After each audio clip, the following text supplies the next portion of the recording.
జంతు హింసకు పాల్పడితే కఠిన చర్యలు తప్పవని రెవెన్యూ అదనపు కలెక్టర్ జి శ్రీనివాస్ హెచ్చరించారు. జంతువులను హింసించరాదని, ప్రేమ, దయ, మానవత్వంతో చూసుకోవాలని చెప్పారు.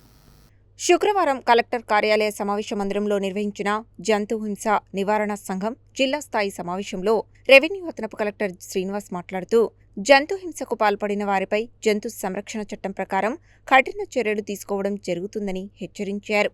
జంతువుల రవాణా విషయంలో నిబంధనలు తప్పనిసరిగా పాటించాలని, ఒకే వాహనంలో అధిక సంఖ్యలో జంతువులను తరలించరాదని, ప్రతి వాహనంలో పరిమిత సంఖ్యలో మాత్రమే తరలించాలని, పశువైద్యాధికారి సర్టిఫికేట్ లేకుండా జంతువులను తరలించడం నేరమని స్పష్టం చేశారు. రవాణా వాహనాల్లో ఫస్ట్ ఎయిడ్ బాక్స్ తప్పనిసరిగా ఉండాలని, ట్రాన్స్పోర్ట్ అధికారులు అప్రమత్తంగా ఉండి జంతువుల అక్రమ రవాణాను అడ్డుకోవాలని సూచించారు. ఇతర మార్గాల ద్వారా జంతువులను అక్రమంగా తరలించేవారిని గుర్తించి పోలీసులు కఠిన చర్యలు తీసుకోవాలని ఆదేశించారు. మున్సిపాలిటీలో జంతువులకు ఆశ్రయం కల్పించే విధంగా షెల్టర్లు ఏర్పాటు చేయాలని, రోడ్లపై తిరిగే పశువులను గోశాలలకు తరలించాలని సూచించారు. వీధి కుక్కల నియంత్రణ కోసం త్వరలో కుక్కల దత్తత కార్యక్రమాన్ని చేపడతామని తెలిపారు. ఏబీసీ సెంటర్లు లేని ప్రాంతాల్లో త్వరితగతిన వాటిని ఏర్పాటు చేయాలని మున్సిపల్ కమిషనర్లను ఆదేశించారు.